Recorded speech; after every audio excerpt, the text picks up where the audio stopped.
I got a target on my body, somebody. Please protect me, got a target on my body, somebody. Please protect me, got a target on my body, somebody. Please protect me. The devil heard I got a message, so he's trying to disconnect me. The mayor said, do the right thing, doc. So here I am trying to heal the hood.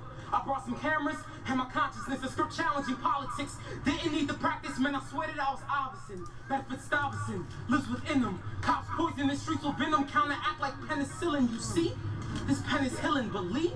He had a vision, the heat was cataclysmic. Metaphoric of the violent nature cops create in the streets. Let's take it back to Howard Beach, Southern Queens, 1986. To this day, it still makes me sick. One black man killed. They hit him with a car, he who did his dad was a cop. So the charges got dropped, robbed him of his right to live. Kill a Negro, be a hero, brother, that's just how it is. Rest in peace to Michael Griffin. But the struggle goes on, Pete. My boy Raheem, we nicknamed him Radio. His boombox is a blessing. Played his message through a stereo, to our hood. An angel amplified through God's plans. I swear to God, he was God's right hand, symbolizing a black man with a message. Love and hate. Wherever one is, you're sure to find another. Just like Cain and Abel, one incarnate killed the other. Yin and yang on both hands, a combo in effect. It could embrace you with a fist or treat you with respect. 2 slices of pizza, and I want extra cheese. Big salad, GOP, it makes no difference to me. Sucking folks hoping I will heart from pizza down. I know it's taking money out the ghetto. Us commoners shouldn't meddle with the status quo. Oh, hell no. We want some brothers on the wall. Right. You come to our neighborhoods, we eat here, and we can't get any brothers on the wall. Right. It seems like South Pizzeria is the House of Representatives with the lack of care and cold stands. They raising us with no fear, there's no fear in the art of war. So when I pick up my gun to protect my son, don't look at me like I'm crazy. That's right. Because I told you. I got a target on my body, somebody. Please protect me, got a target on my body, somebody. Please protect me, got a target on my body, somebody. Devil heard I got a message, so he's trying to disconnect me. Nah, history repeats itself and that's just how it goes. Same way that these cops always take my brother's souls. Same thing Darren Wilson did to Mike Brown, yeah we know. Trayvon Martin, Eric Garner, Amadou Diallo. While silly white kids argue over who doesn't see color, look around, Billy, man, they killing on my brothers. They justify our death saying that we kill each other. Sit around, enjoy your privilege while I console my mother. No playing, my life's no joke, and that's true-ish. Same rope they hung us on, we tie our shoes with. But not today, I pray no graves be paid, cause I came to bring the change, we ain't stupid. That's right. Yes. Say it, brother. So when I pick up my gun to protect my son, don't look at me like I'm crazy. Because I told you. I got a target on my body, somebody. Please protect me, got a target on my body, somebody. Please protect me, got a target on my body, somebody. Anybody? I got you. Please. I got you. I got you.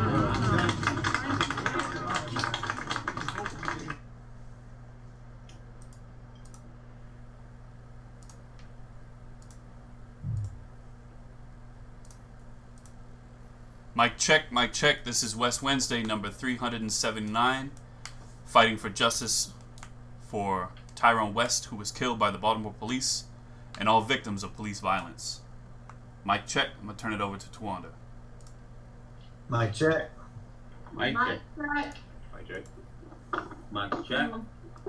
Yeah, so thank you guys. As Ben, my brother Ben just said, this is week 379, and we have a lot of topics to unpack tonight, and we have some special guests on here to kind of help us like grasp everything that's going on, because there's too much that's going on, especially with the latest execution of Walter Wildish Jr., who was executed on Monday at Philadelphia, just executed.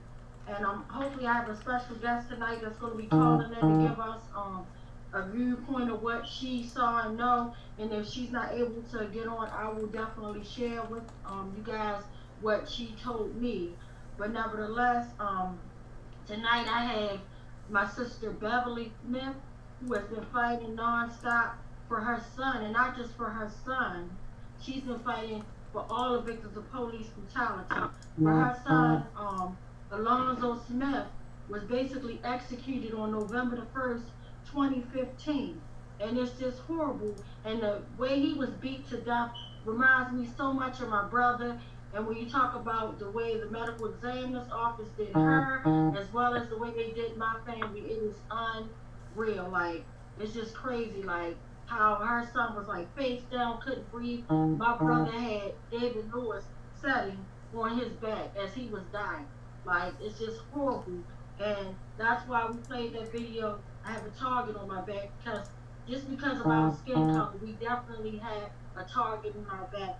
I tried to do a watch party tonight, but unfortunately it wouldn't let me do a watch party. It just let me share all the videos, but normally I'd like to do a watch party, but for some reason, when I clicked on Brother Ben's page as well as Uncle Bill's, it would not let me do a watch party for some odd reason, which was really weird.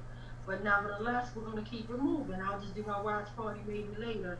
But we also had my brother Davon. He's from Leaders of a Beautiful Struggle, and he's been fighting for accountability. Like, he's been trying to change the laws. He's been changing laws, fighting like hell, and he's gonna talk about the Leah War, which basically puts us in a position to get murdered and the cops get away. And my sister, the flip back to my sister Beverly, she's gonna share with us tonight about the grand jury and how they play games and how we're never, like how, things that we don't know about the grand jury. We wonder why, like the grand jury and Breonna Taylor's case came back with the foolishness. So she's going to help us kind of unpack and unravel that. And as you all know, we have I call him our expert, our professional expert, Ken Williams. He's working on a lot of things, so he's going to share. And I'm going to put him up first. But my sister, Pam Africa, calls in, then just let me know that she can go after our brother Ken, because I know his time is short. So brother Definitely. Ken, it's all yours. The floor is all yours. Mic check. Mic check. My check. Mic check. Thank you, everybody. Thank you again for having me tonight and stuff. It's very important for us to, not as a group, but as a people, to organize and make sure that we talk about all the things that unfortunately are happening in America. The black experience is so unique, historically unique, so different from everyone else's shared experiences in America that since the very beginning of this relationship, it's been dysfunctional. I would hope that at some point in time, these kind of conversations help for people who may not understand what that black experience is like, for us to go and bridge the gap and have a good conversation about it. Many of our black experiences that are quite different, of course, when we fast forward to today and we think about the monumental 1964 Civil Rights Act, and we think about discrimination in access, equality, inequality, lack of access based on the color of your skin. Policing is one aspect of it, but we have inequality in housing.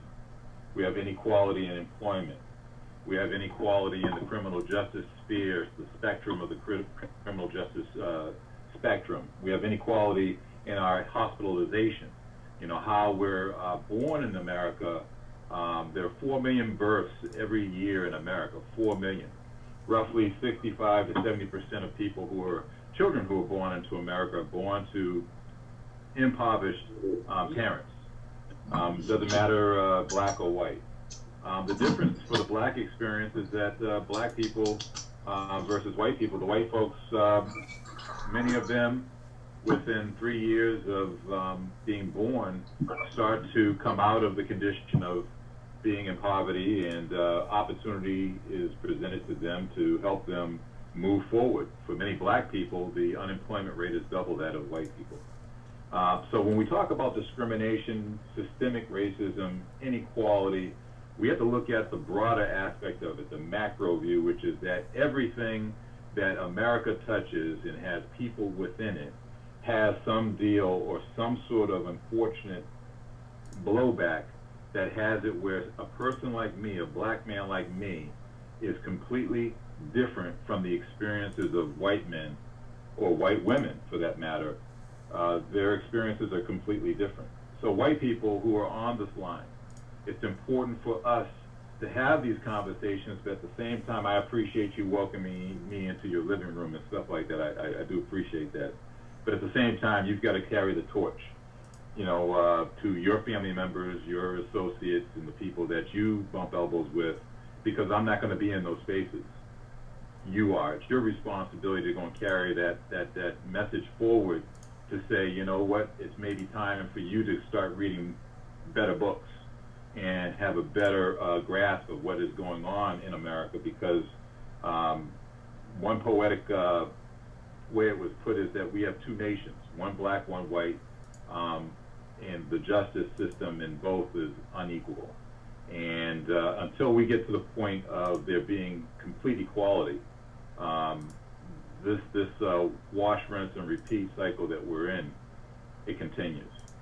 I turn it back over to everybody else. Thank you. Mic check. Mic check. Mike check. Mic check. Thank you, brother, for sharing that. That was really deep. And my sister just sent me a message. Is she on here yet? Because she said she was trying to join us.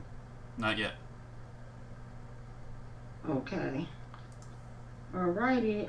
So I guess we're gonna move on next with our sister of the love, Beverly Smith. Mic check. Mic check. Mic check. Mic check. Mic check. Mic check. Hey, mic check. Good evening, everyone. Good evening, Beverly. Can you hear me? Yes, go ahead. Yes, we can. Loud and clear. Hi. Okay. Yeah. Okay. Again, thank you, Tawana, for having me tonight. As Tawana mentioned earlier when she talked about my son and in the matter of how he was killed, I'm not going to go a lot into that, but I do want to share a little bit of it. And is that he was killed by two special police officers on November the 1st, 2015 in Washington, D.C. in an apartment complex. He was not armed, nor did he commit a crime.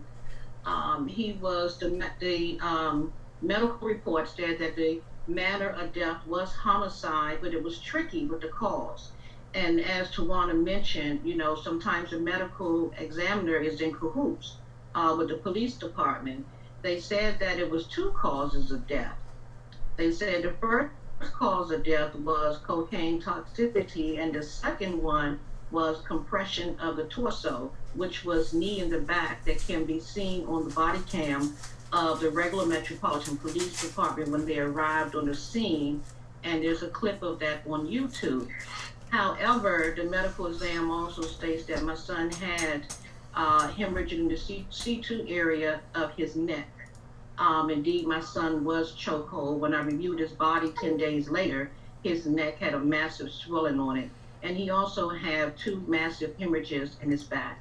So indeed, my son was chokehold, and he actually died from his oxygen, not being able to breathe, being laid face down, handcuffed, with the officer total body weight in his back. But moving forward, my son's case was sent to the grand jury, which they had his case for 10 months.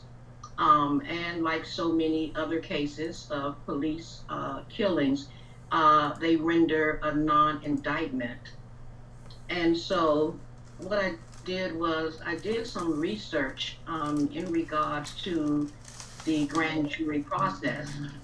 And what I have found out with the grand jury process, for one, is secret. And it's called a grand jury ex parte proceeding, ex parte meaning that it is one-sided, which means that during the proceeding, there is no trial judge present. The defense attorney is not present within the proceeding. And so you only have the prosecuting attorney, you have the defendant, and you have the court scribe. There is not even a rebuttal, because like I said, the defense attorney is not present. And what I have also learned is that the prosecutor has total control over what the jury hears. He has total control of what evidence is presented to the grand jury. So if the prosecutor is seeking an indictment. He will simply submit to the grand jury evidence to get an indictment. If he does not want an indictment, he will simply withhold the evidence, and vice versa. And so I did some further research in regards to this grand jury process, and I have learned that the grand jury process is included in the Fifth Amendment, and it was written within the Fifth Amendment in 1791 by the fourth president, James Madison, who was also a Virginia lawyer.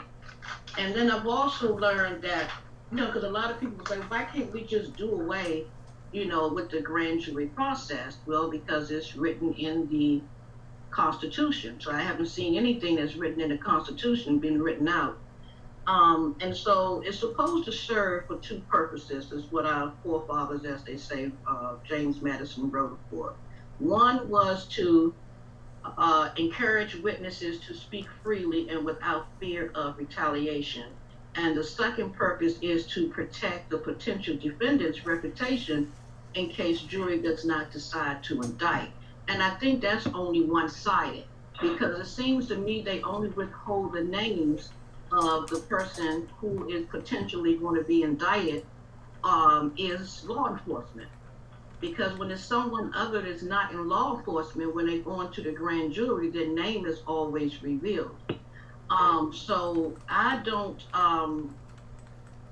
actually agree with the purposes of the grand jury. I've spoken to an attorney in regards to this, and this is what she has said to me. She said that the grand jury process, in some cases, she said, it does serve good purposes. She said, but what has happened is that when it involves law enforcement, the prosecutors has abused the process. And so that's what has been happening. I've also learned that there are 23 states who have decided not to use the grand jury process. So states do have the right to use or not use the grand jury process. And that's 23 states, and that's including the also the District of Columbia uses the grand jury process. I know there's a quote I always say from this judge from New York, and he's known for saying that it is easy to prosecute a ham sandwich, and he himself has stated once, and I'm reading his quote. He stated in 1985 in an interview with the New York Daily News that district attorneys have so much influence over grand juries that by and large they can get a grand jury to indict a ham sandwich, and that's from a judge, talking about the grand jury process. I'm trying to think if there's anything else that I wanted to share on.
Seems like connection is dropping. I'm going to try and reset the page.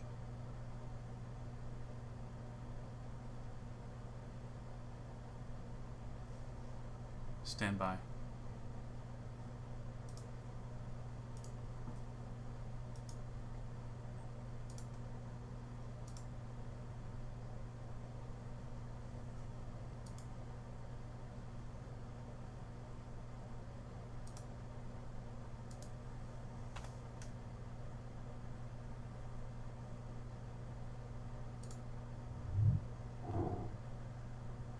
law enforcement.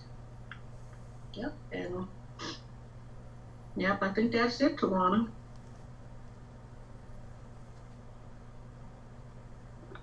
Thank you for sharing that, because that was real, very important information that you just shared. And when I heard you speaking at that event, I didn't know, like, I figured that the grand jury people, like, they were playing a lot of games with the grand jury. The details about it, it's just basically, to me, there is no justice. It's just us. Until we knock this whole entire system down, it's only going to get worse. You get what I'm saying? Like, it's horrible. It's ridiculous. And then we think about 45 rushing to get this Justice Amy into the office. Like, he just took us back decades ago. You get what I'm saying? Like, that is ridiculous. And it's just really sad. And I just definitely thank you for sharing that, my queen. And just thank you for fighting the way you fight. Yes, thank you so much.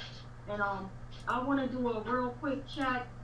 Ben, did my other guests call in yet? It doesn't appear so, no. You say no? No, I don't think she has. Okay. Alright. Well, yeah, so yeah, that's just real sad. And anyway, I'm gonna next bring up our brother Davon Love, and I want your feedback too about grand juries, and then also to talk about the officer, what I call killer rights. Well, we know it's the Officer Bill of Rights, which to me places them above the law, and that is the reason why. I'm not saying that that's the only reason why we're getting killed, but it's just like we have no type of protection for us whatsoever. So, Hey, Tawanda, could I add into that grand jury process? Please. That was a tremendous presentation. I just wanted to add in, as a former member of law enforcement that has been part of grand juries. The other issue, of course, is that police investigate themselves. Prosecutors don't actually conduct the investigations. It's police officers that are investigating other police officers. So the witnesses that the grand jury process actually calls in to testify with that evidence would be a police officer. It may be an eyewitness that is, a citizen that they're called into a grand jury proceeding to testify as well. So if the police officer or the investigation by police officers is poor, omits certain facts, the testimony that the grand jurors are receiving is going to miss or have facts omitted, which also harms the grand jury process, which is probably what took place behind the scenes with that secret grand jury with respect to Breonna Taylor. And that happens wherever there's a grand jury and it involves police officers. They are testifying against other police officers. I think that's an important thing that we should add in there. Also, defendants,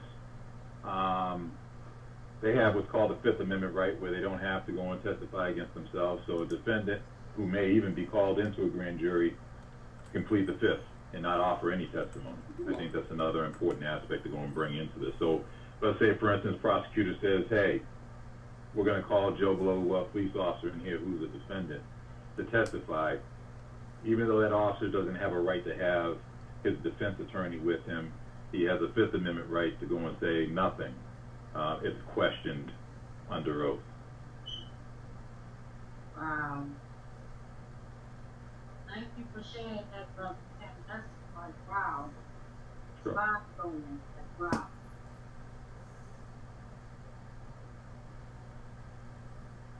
Anything else you want to add, my brother?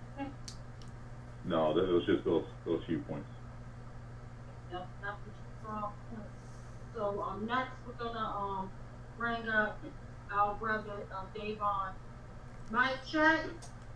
Mic check. Mike check. Mic check. Mic check. Mic check. So first I want to say I appreciate the invitation to be with everyone this evening, and I want to especially lift up just the consistency of Sister Tawanda Jones in doing these every Wednesday for hundreds of Wednesdays at this point. One of the things that has often been one of the biggest obstacles of addressing this issue of police accountability is that often it's, you know, working class black people that are folks in the front lines that don't have the resources and power that law enforcement as an industry has to put forward their message and their propaganda. And so I just want to just extend a appreciation to this, you know, lending LBS this platform to talk about police accountability, and particularly law enforcement officer bill of rights, which is what Tawanda asked me to kind of principally provide remarks about. Before I do that, there's some history though that I think is helpful to really understanding the importance of the law enforcement officer bill of rights, and I'll explain a little bit more about what it is in a few moments. But there's some important historical context, because I think we're in a moment now where police accountability and police brutality is an issue that has reached kind of pop culture status in terms of an issue that's addressed.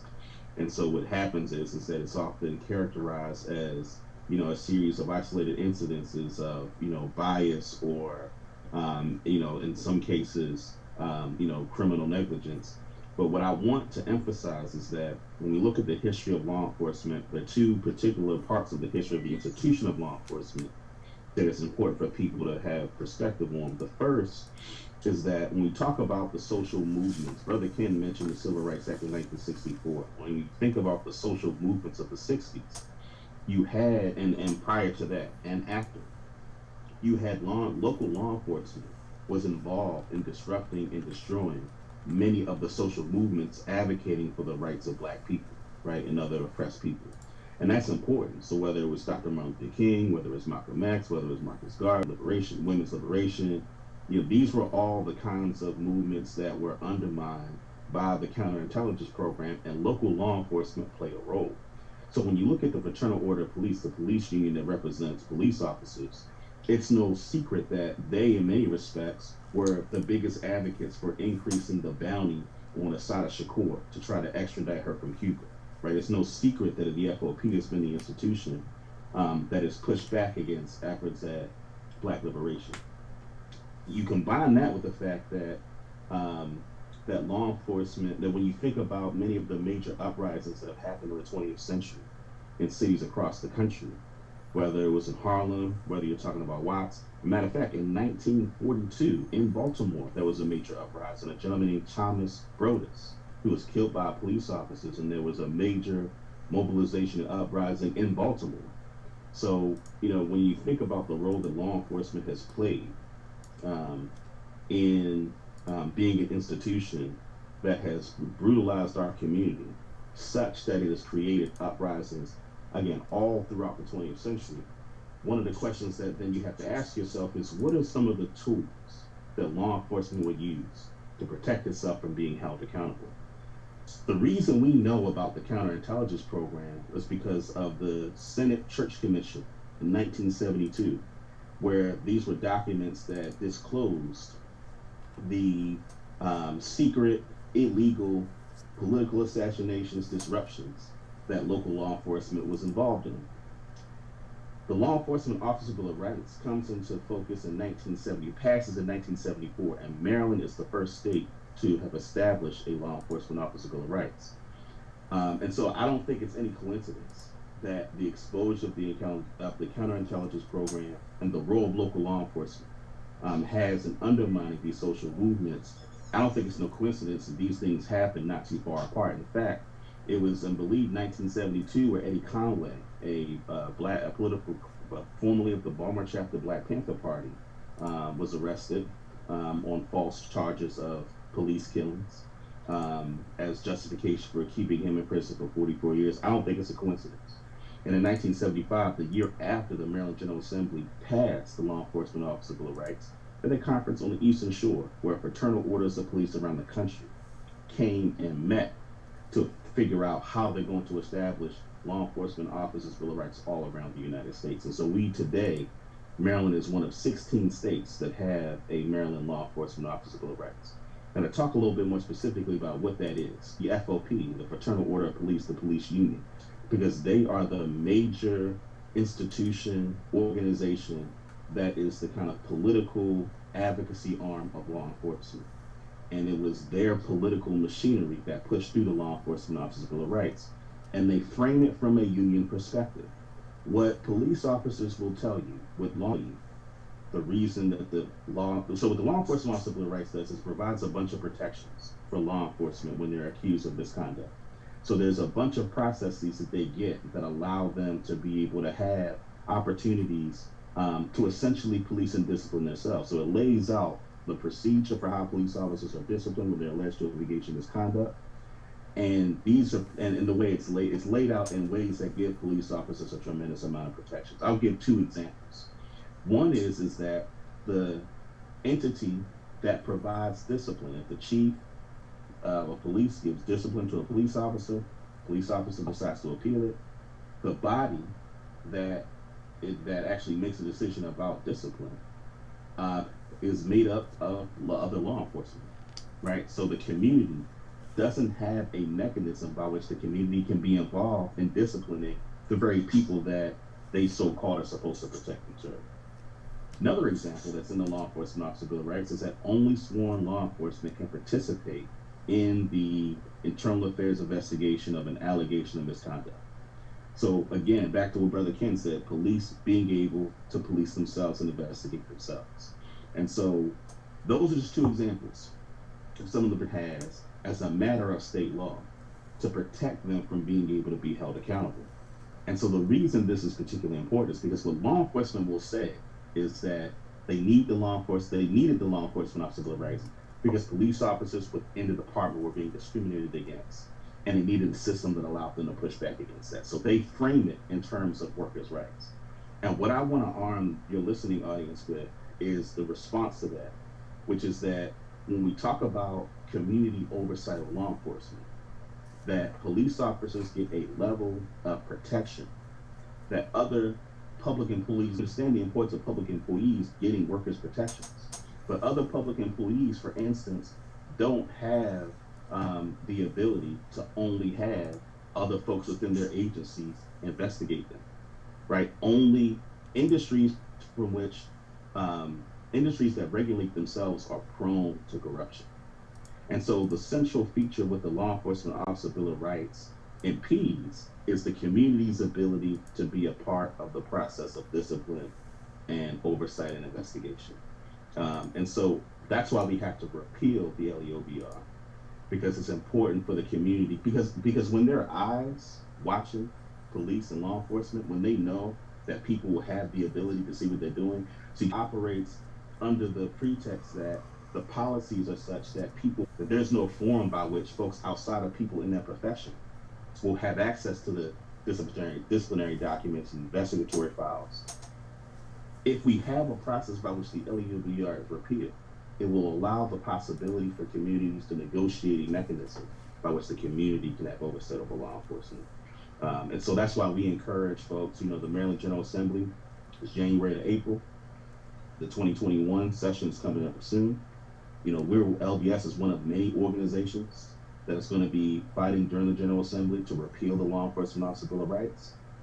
There's actually a people's hearing that's going to be hosted by the Afro on Thursday at 6 o'clock. So if you go to their social media page, if you go to LBS's page, you'll see the advertisement for this. But we hope that you all will join in and help us to get your representatives to make it so that we can finally repeal the Law Enforcement Officer Bill of Rights, so that the community can have a real role in checking the abuses that police engage in against our community. So I'll stop there, Tawana.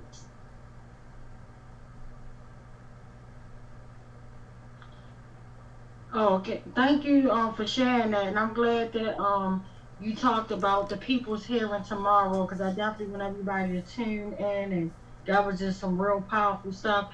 Do anybody have any questions or comments? And I was actually trying to check in with any of our panelists.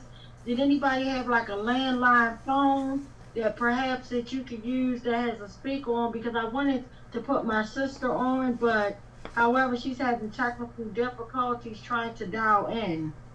I'll hop off. I just wanted to make one comment. The brother was spot on. I just wanted to make one additional comment about that LEOBR. Okay, go for it. The LEOBR has a third caveat that I wanted to go and emphasize, that it also brings to the table that a lot of people don't think of. it actually, whenever you think about responsibility when there's a wrongful act that occurs, it has to start from the head down. It doesn't start from the feet up. Yeah, the person who's out on the street commits the wrongful act, but it's actually the police chief in the municipality that's responsible for the training, for the discipline, for maintaining certain records.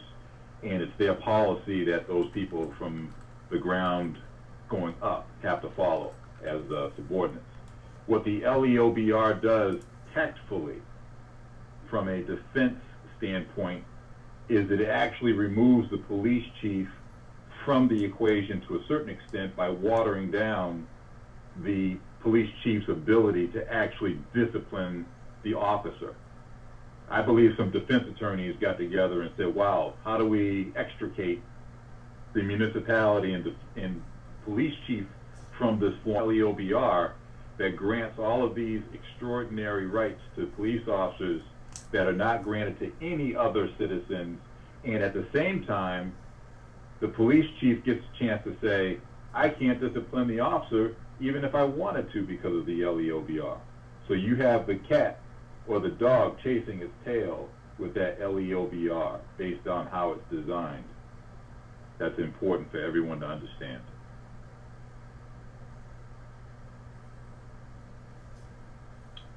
Thank you, Kevin. That is very important. I thank you for sharing that. And I know you got to hop off. Do anybody have any questions for our brother before he hops off? Yeah, one for Davon Love. My opinion, and I'm interested, Davon, to hear what you think. In my opinion, the reason we have a shot this year at finally getting rid of the Law Enforcement Officers' Bill of Rights is because there's been an intense summer of sharp struggle against police brutality. You know, the case of George Floyd and Breonna Taylor and so on. And yesterday in Philadelphia, and there were massive mobilizations.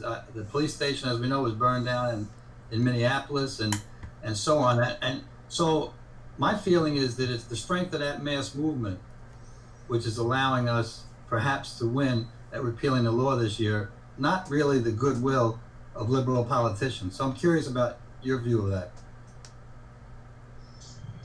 Yeah, absolutely. I mean, and implicit in your question is certainly the answer, which is that as LBS and others have talked about over many years, you know, Maryland is a Democratic Party stronghold, and it tries to brand itself as a very liberal, progressive space.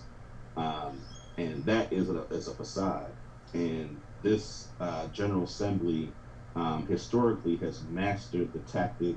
You can use the example of interest convergence by Derek Bell, in which the establishment will make certain concessions in order to quell resistance. You can talk about the notion of incorporated resistance, right? Which is, you know, you try to use the rhetoric and the kind of representational capital of radicalness while keeping the actual structure in place. So whatever kind of analytical tool you use, the Maryland General Assembly, and particularly its leadership historically, have used moments like this to try to brand itself as being progressive and as actually caring about the needs of Black folks. Because while the Speaker of the House of Delegates, you know, in response to much of the social unrest, has come out and said that she's going to support the repeal of LEOBR, there's also other policies that are important to complement the LEOBR. One such policy is the Maryland Public Information Act amendments. Currently, the investigatory files of law enforcement are sealed from public view, right? You cannot, generally of government agencies, the public can make requests of information, but the public cannot request information about a police officer's record, investigatory record.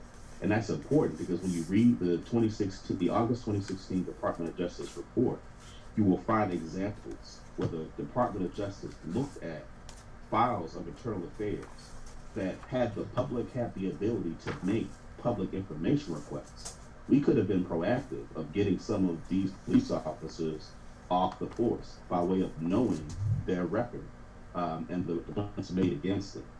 And so while it's good that the LEOBR is being repealed, we think that also complementing that, the Maryland Public Information Act and amendments in that passing is central, because that will give the public the information it needs to be able to be proactive. We don't want to wait until an officer engages in brutality against our community, the community should have the information about a police officer's record so you can stop them before they get to a place where someone is severely hurt or killed.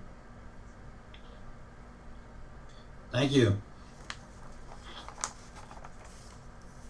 Awesome.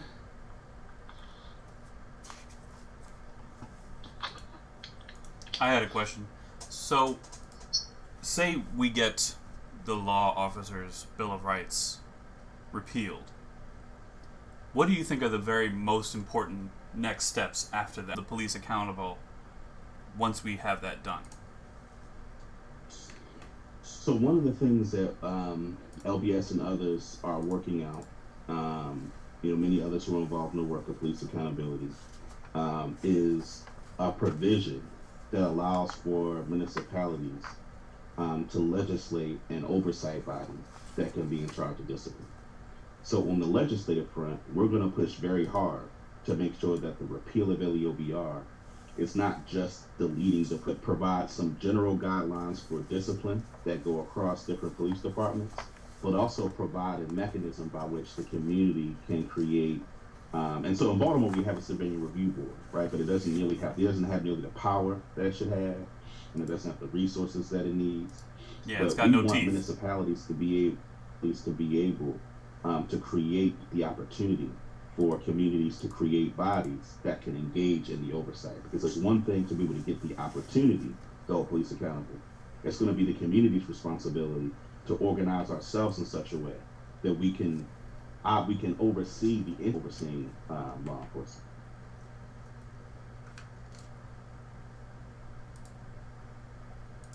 Thank you.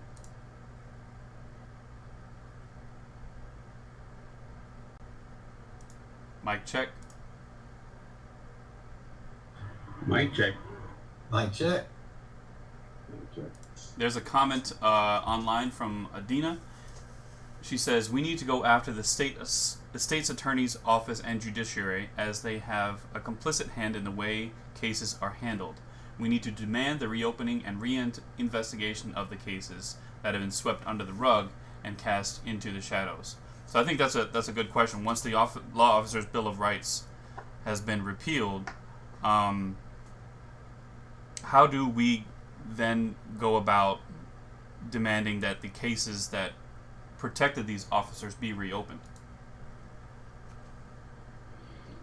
So there are two general areas of activity as it relates to police accountability on the legislative front.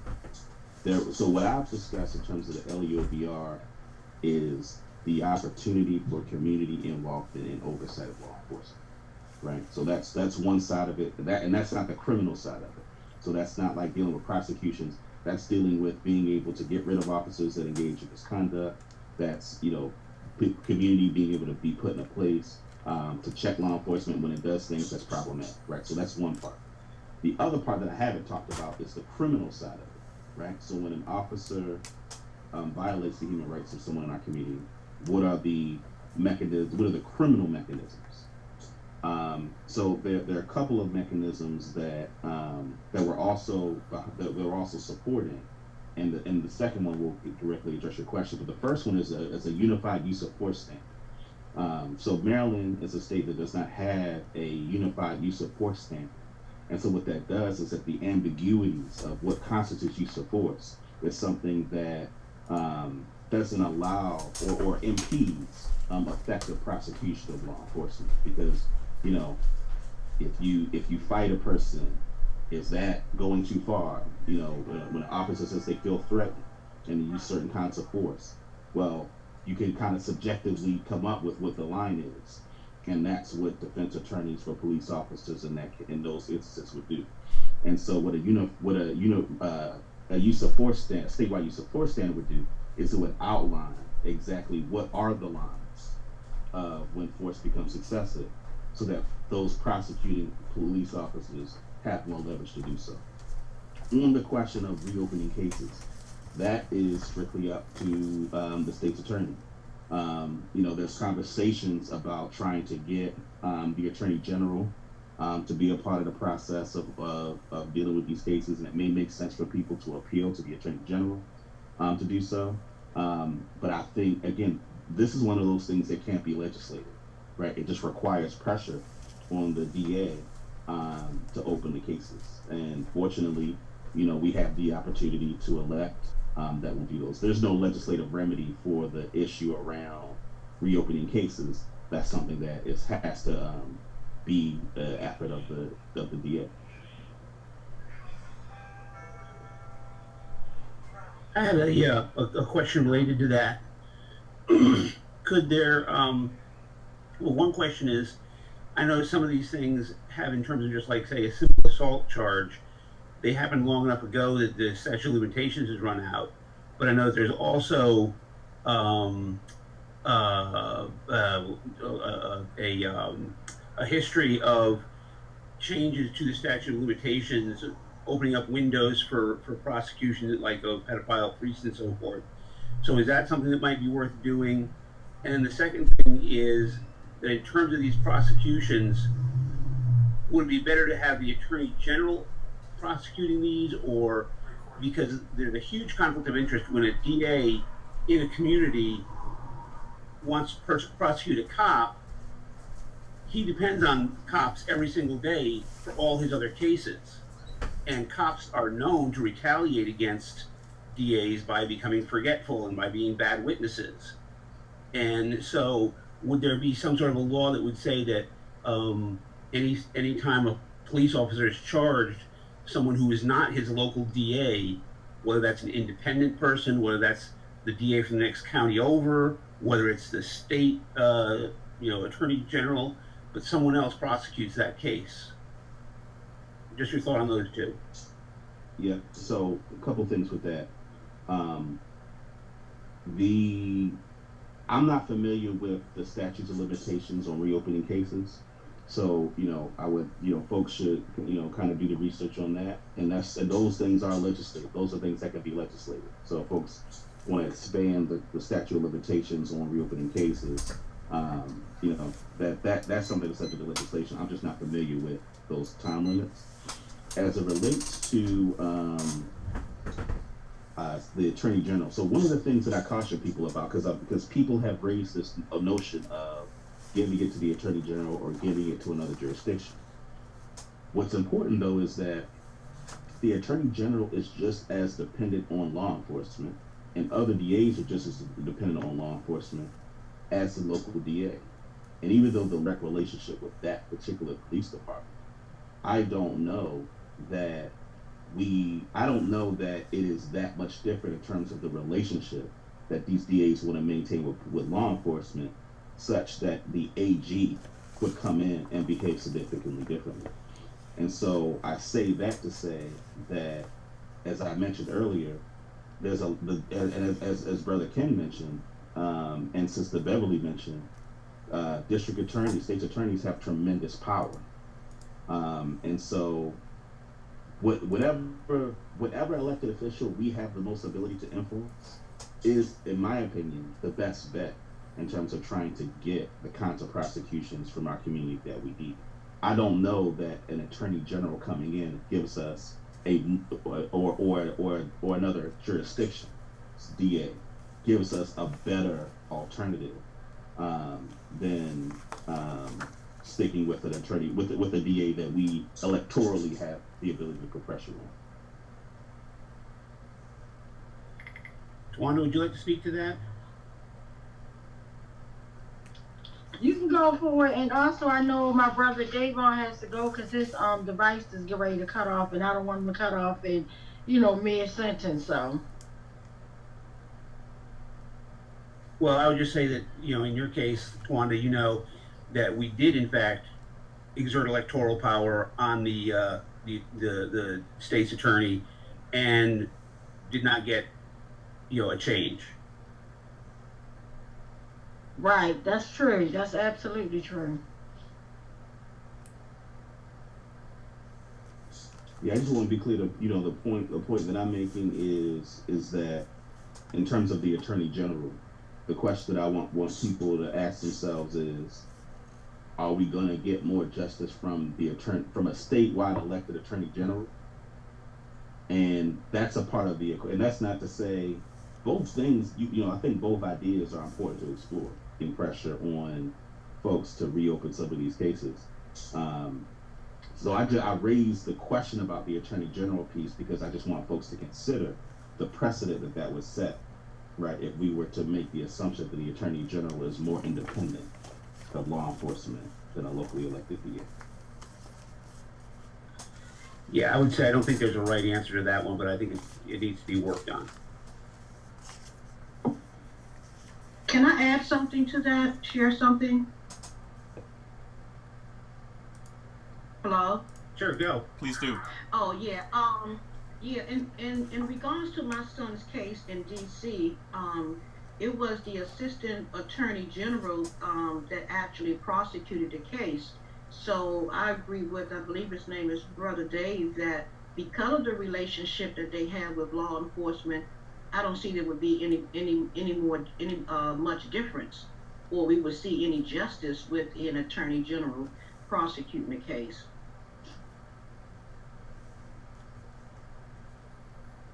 All right, everybody, my device is about to die, but I want to thank everybody again, and again, thank Tawanda for the invitation. Really appreciate, having some moments to talk to you. Good to have you here. Thank you. All right. All right, everybody take care. Thank you so much. All right, peace. Peace, peace. Mic check. Mic check. Mic check.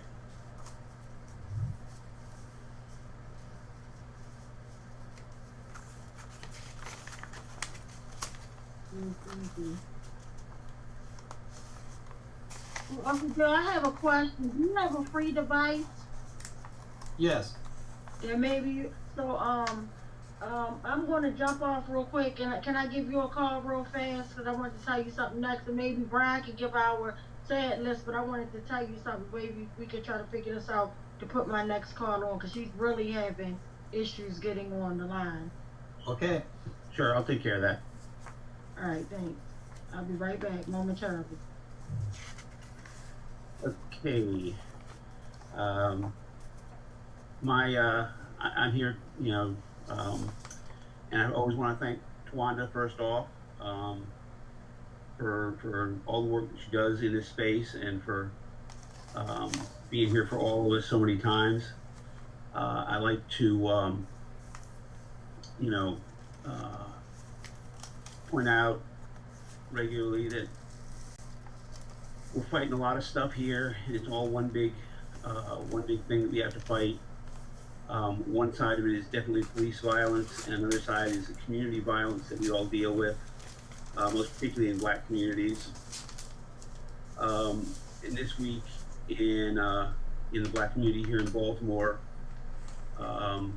we lost 6 people to violence, and so I'd ask you to mic check their names back to me, please.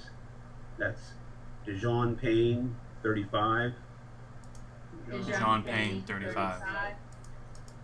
Damon Watson, 29. Damon Watson, 29.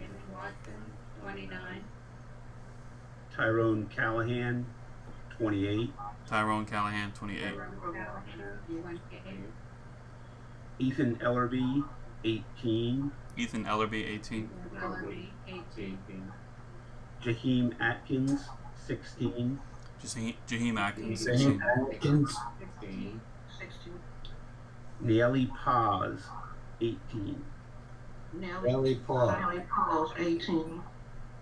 And, what Wanda always reminds us of what I think is like the most important part of this is that each of those names, whether young or old, even, whether Black or white, but whatever they are, they represent not only a person whose life was snuffed out and brutally ended, but also a community, a family, a mother, a son, a sister, a brother, friends, co-workers. All of these people are brutalized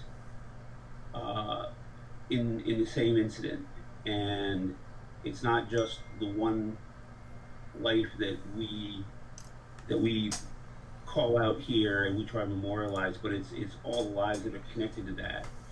And so we need to just keep strong on this quest that we're on, because all this violence, all this the destruction of our environment, it all comes together in the form of a web of interconnected powers and forces and groups and people, and we have to fight each part of it in hopes that we can just eventually destroy the whole thing.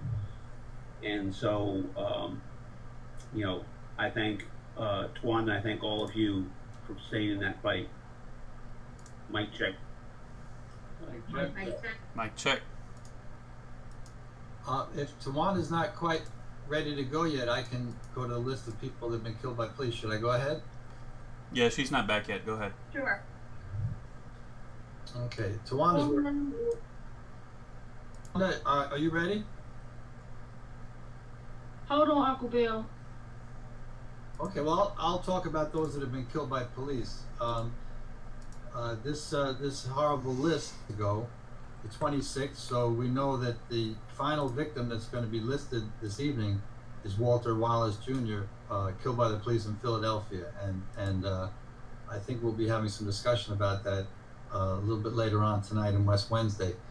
So it's the week ending Monday, starting on the 20th, ending on the 26th. And I'd like to lift up the names of all the people around the country. Perhaps there are others that the researchers weren't able to find, but the people that we do know about killed by police in the most recent week.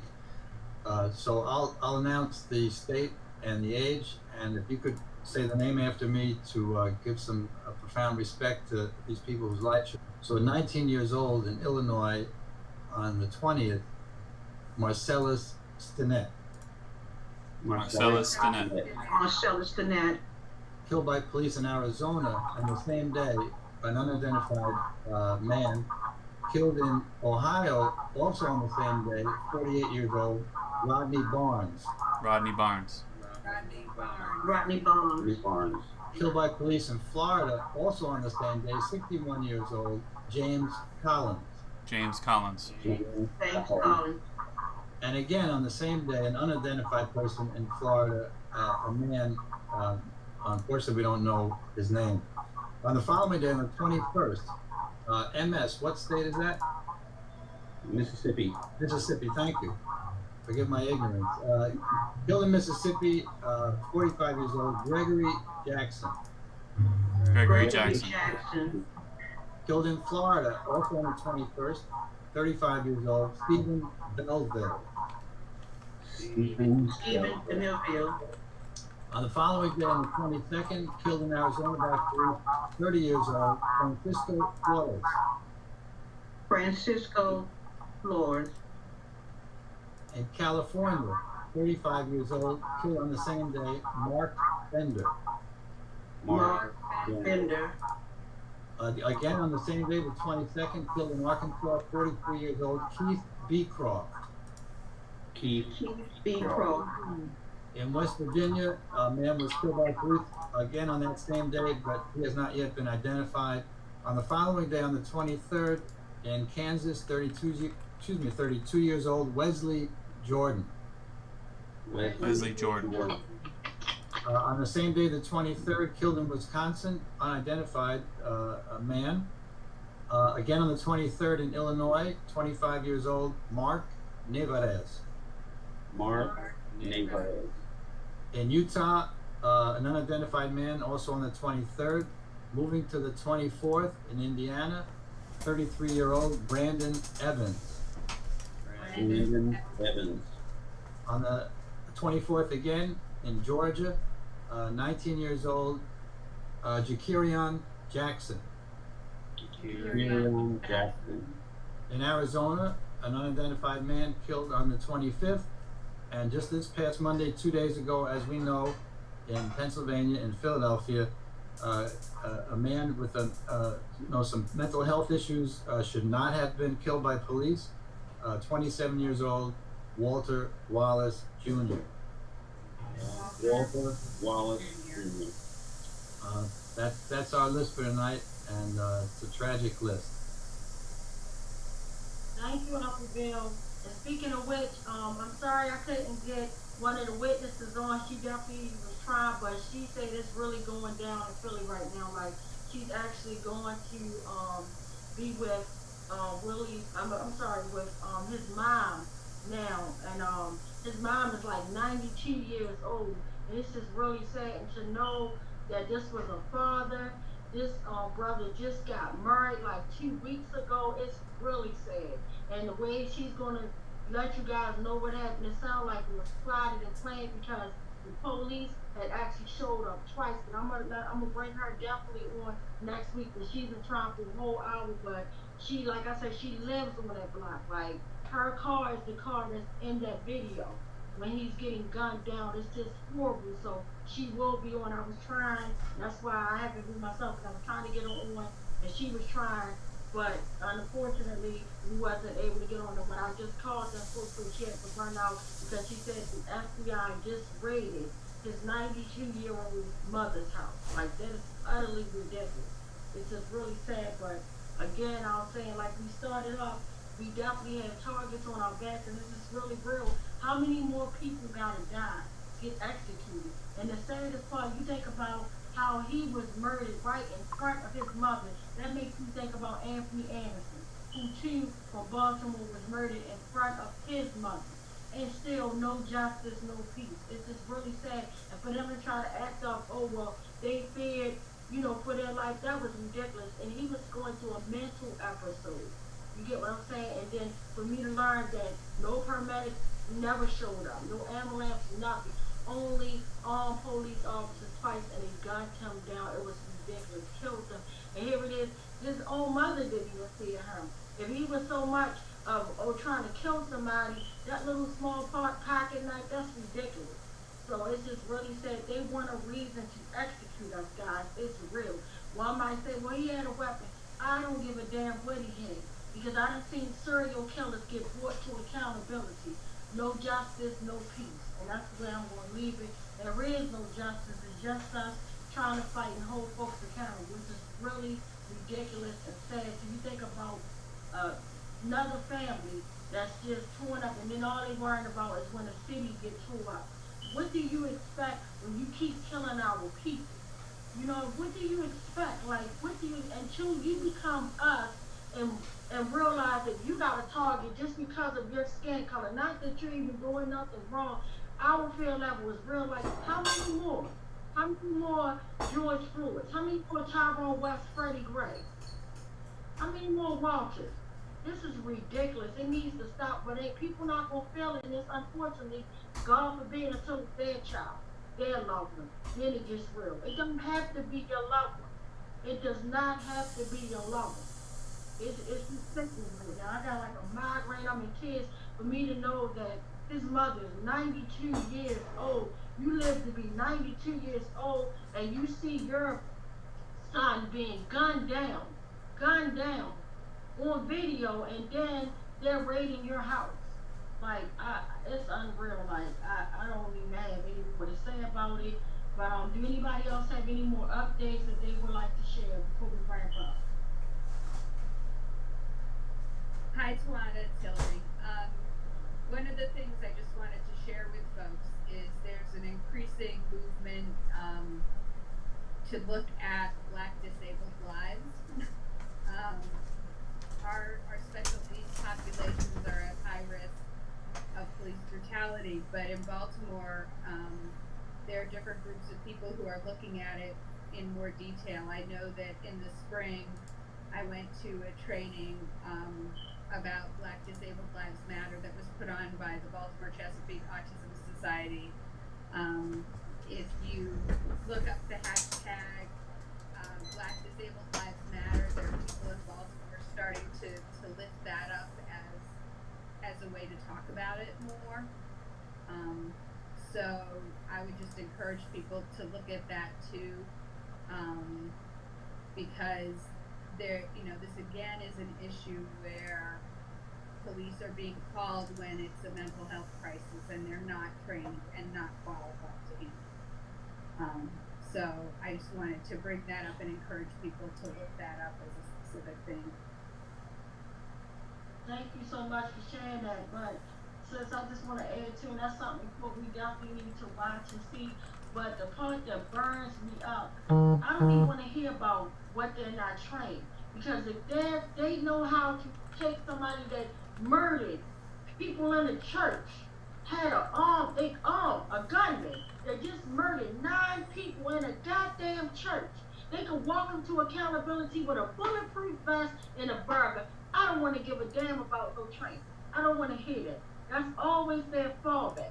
And then they get mad when we say defund the police and put it elsewhere for people that's trained. They're trained to kill us. It's just sad that when you have these mental health case issues, they're going to a gunfight with a butter knife type of thing. It's just sad, but they don't kill all victims. You get what I'm saying? It's mainly black and brown folks. That's my problem. That's my problem. And that's a big one. And that's why I feel like it's sad. Like, anybody can have somebody in their family that goes through a mental health crisis. And then stuff like that, constantly see stuff like this playing out. This makes you go into a mental state. You get what I'm saying? It messes up your mental because they want you to feel like this is not right. It is not right. It's unacceptable, and enough's enough, and I'm sick of them coming back with paperwork, and we gotta fight like hell just to get an indictment. Not even a conviction. Like, I'm over it. Like, I'm done. Like, I mean, I shouldn't even have to, me and my family, us, everybody with the West Coalition, we should not have to be fighting for 7 years, plus years, and nothing's being done. Beverly, she gotta fight for her son. Like, her son was murdered. I mean, it's like, how many more? Like, I'm over it. I'm sorry I'm caught up in my emotions. I'm just over it. I'd like to announce 2 things. You okay, Tawanda? Yeah, I'm okay. One is that the West Coalition is focused at the moment on pushing for the prosecution of one of the particular cops that played a leading role in the murder of Tyrone West. His name is Jorge Bernardez Ruiz. And you can help if you go to the Justice for Tyrone West site or hashtag, you can see a video. We originally put out a long one. We put out a shorter one, so it's more conducive to being used on social media.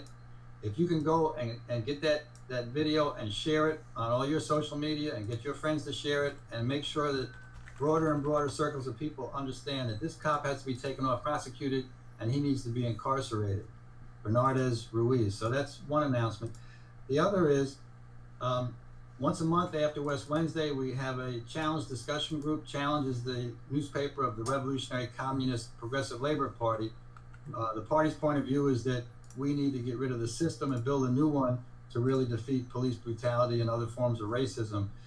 So next week on Wednesday at 9 o'clock, we're going to be talking about revolutionary education theory. So just a word about that.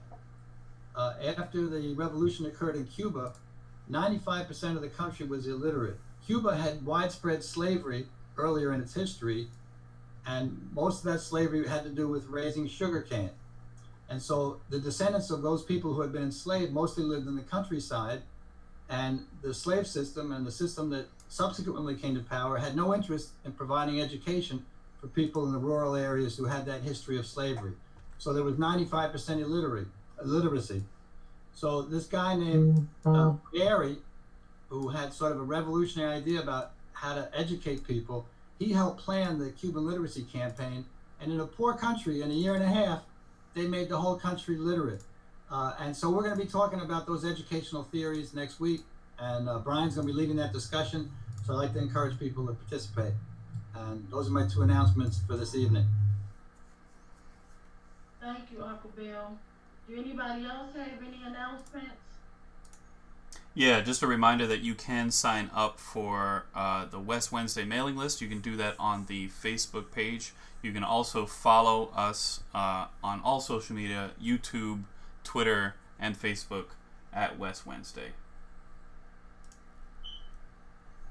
thank you, Ben and Uncle Bill for those announcements, and Brian. Even though I hopped off, I still heard, the list and things like that. Just thank y'all for everything. Thank you, Hillary, for sharing that input.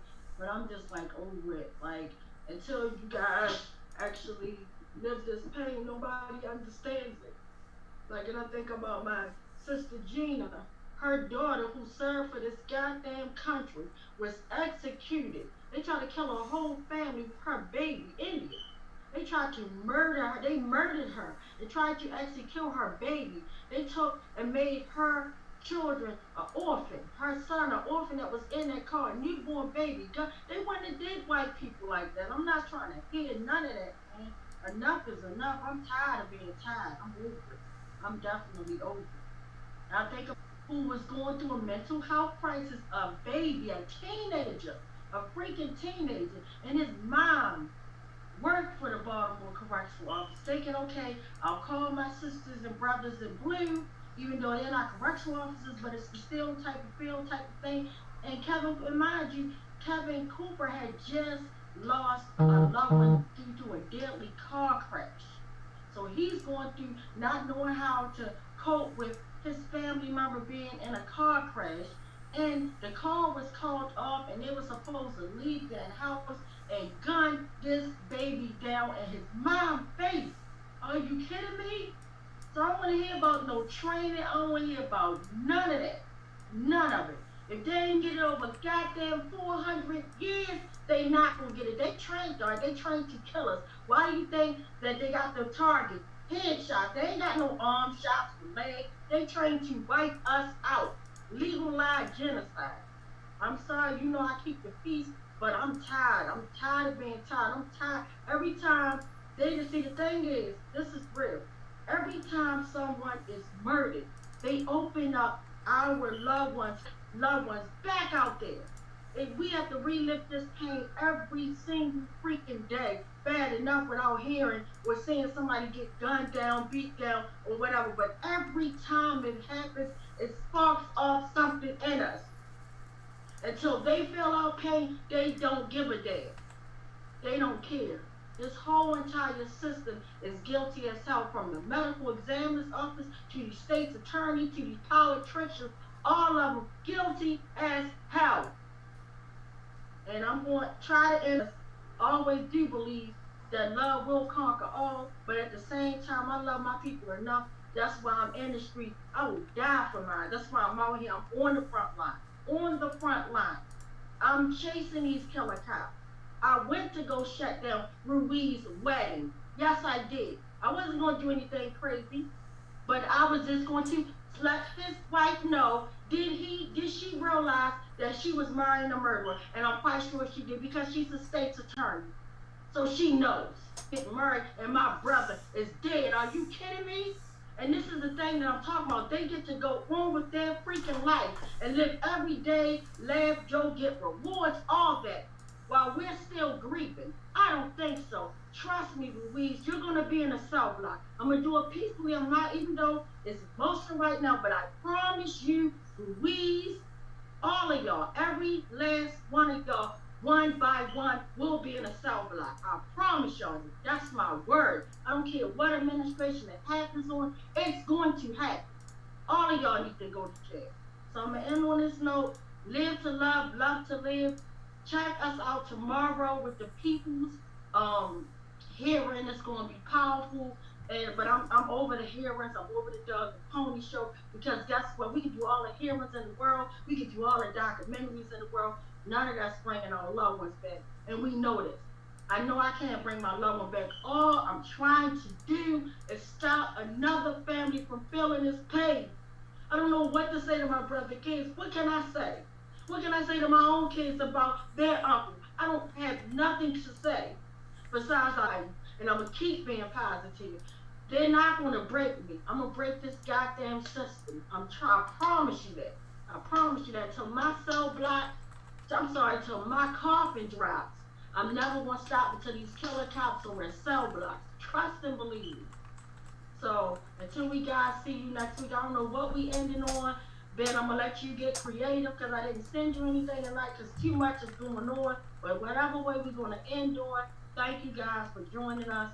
Love you all. See you next West 180. We will be there for you, Wanda. We will be there for you. Thank you.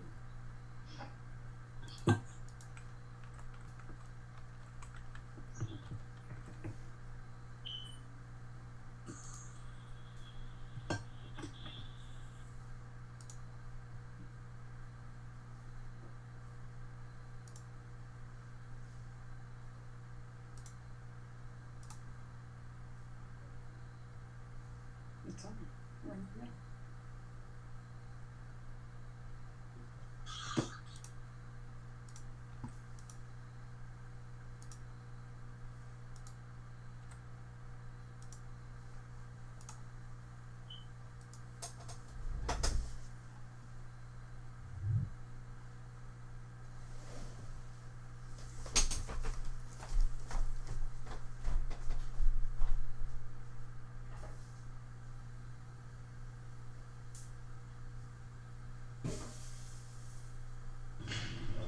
Blessings and glories, everyone that did what the call us to say. My name is Dave on down.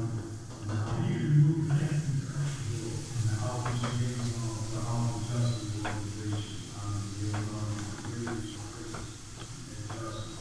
I'm also the LLC PFK, which is Law and Entertainment and Creative Arts and tries to record change everything we talk about here today. So a lot of talk. I've been, of course, doing a lot of things in these cities like 5 years old.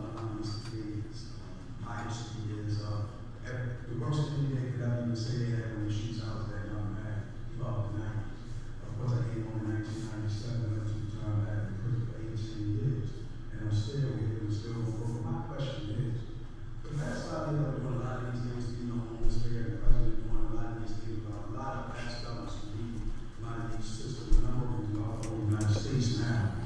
And I just ask, I never ever seen, I know a lot of these men faces, they don't know me, but I know like Baltimore City police officer that's over there, I know a lot of things in the city, and I never see them, you know, like outside the boxes called. Like Mr. Powell said, the things he was saying was a lot of outside the box things that we need to do to get this, problem here. A lot of things, the way that they go, they say that they address things, is for a beautiful city, done what they're supposed to do to get that beautiful way that policy they said that they can apply to a nice well, we are not in that situation. We can apply what they or whatever they say they use to do whatever. It's going to take a lot. Take that shirt off, put on your white beater, and you're going to come and really let these people not see you as police all the time. They're not police all the time. It's their job. You know, it's just their job. At the end, they are like citizens. You know, they are citizens. So we just saying for the solution. When we deal with felons, homeless, I don't want to deal with the police when they're getting rid of the homeless down on 83. I would like to deal with them trying to feed the homeless with me on 83. And not with the uniforms on. No problem, no disrespect, but I'm not out for justice, so I'm not, I work in justice at a recycling unit. But at my job, I'm a recycling unit. The thing I just mentioned to you is the thing I need to do for my city. My city is sick. But I used to be that young man that I'm trying to clean up. So if they would come and listen to the words that's coming from my mouth, you might know how to change that young man. But the way that they're talking about it, or like I said, the policy we have is totally not, I don't think they know how to apply a great policy that was in Baltimore maybe in the 70s or 80s when me and my friends got to say back in the day when we earned that policy and we didn't have to go through a lot of those things that they're going through now. But that policy, or I'm not saying they need to aggressively attack it. No, they need to really just get out of that policing mind frame. Because even me at 18 years, I feel some, even, you know, I even feel a certain way when I walk these streets. You see how I dress homeless like this all the time? I got a nice suit sometimes. But I should never dress like this. And not think that someone in his car is going to fail. Or is he that one? Because I may have a regular car, or I look at hot-ish, or my son, 20 years like California broke me as a running back. We got him started. Came out of California. My daughters are all in. She probably took kids to the other Franklin Square. And y'all, they runs down on me and my kids sometimes. My kids, they got the same stories. That's crazy. Me and my kids should not be coming home with the same police stories. Because, I was young when I had my babies. They were 22 years old. I'm 40. We shouldn't we should be talking about, when they come home from college, I said my son in California, he could have been Maryland. I didn't even want to nowhere near this city. That's crazy that I live here. I'm not leaving. I'm going to get this thing. I'm not going nowhere. But I could be something in Maryland with the young man age. Step on age. I know these things. I noticed that Amos was on there, of course, his son Amos, who right up at Penn State, played football. We always on some of these fields with some of these men when their fathers, with their kids of Calvin and something. So I wrote a backdrop to all this, that he jumping out here are scared. Again, like I said, the last time we was here, Mr. Branch, somebody's going to get hurt. And as we see, we got 107 lawsuits, and it ain't the police. It's the citizens that's getting hurt. Y'all got a couple violence in the last couple of years, whatever, and I'm sorry for anybody that got in my city. Red, black, yellow, race is not a race issue, it's not a white issue, black issue. This is a human issue, and we are all in trouble right now. City taxpayers pay for those nice uniforms and many things, even my tax money. I don't even care about the tax money. I do what I do for free. I don't get no money, I don't get no grants, don't want no grants from the state. And what I do for my city, this is an obligation as a citizen for this beautiful city. You have to earn your keep in this beautiful city. It's not about just washing your car, maybe your neighbors. Don't cut your grass lawn, cut your neighbors. So only thing I'm saying, if I can go to 18 years going for an intersection, being charged with a murder that I never had nothing to do with, being later acquitted in my city, to come back out and the murder still on my record and go to work every day and all these things like that, I think that all of us can come together just in this room. These are the only concerned people in the city that got in this room. So we need to just come together. You're going to see my face. Just remember these things, y'all see. It's all obvious. Y'all always want to, I seen it before. And again, I've got many of these guys on my second chance. That I try to get past them. That back in the box, that was my issue. I'm trying to get the box off these young men and y'all keep looking at it and say they won't work. But they can't even get through the door. I'm showing them how to get through the door. Since I've been home with God, I kept the murder on my record purposely to show these young men that they can still get a job without using I got a record. I ain't getting it off. Y'all gave it to me, I'm gonna keep it. It's not mine, but I'm gonna keep it just for the fact that I can let them know y'all not gonna stop me. Not y'all that's in this room, but when young men use that excuse that they have a record, I pull mine out. If I can't pull my record out, the same thing I'm saying is called credibility. They don't have no credibility in my hood. I got it. So they got to talk to me. It's not a bad, it's just the truth. Let's go see me sometime. Nobody really know me. My name's Mr. Never Gone. Anytime y'all see me on the streets, and again, Mr. Davis is a man who took a lot of young men like us off these streets, and we are feeding people. I wouldn't even think about a crime. Crime isn't the key for me right now. I'm out to write hip-hop or books for these young men who are rapping. Like, we don't talk. We trying to need help, man. Only that help that I need, I just need y'all to pipe it down a little bit. I thank y'all for being here. Y'all didn't have to be here. But the only thing I'm saying is, we feed up right across the street from where y'all go to y'all headquarters every day. And it ain't nothing. Problem is dropping a sandwich to a homeless dude when there might be that homeless dude that's helping one of y'all out there, because when they don't out there do something stupid. Have a blessed day. Saying y'all did something. I thank you, Mr. Branch, always let me up in the air. But again, I am that person in charge. And we ask you, follow me, look on Google. Sure you did, sure the same thing. You can just look on something and find out some answers. It's not in a book, man. It's not in no criminal. I don't want to program a movie, they call professions of a felony.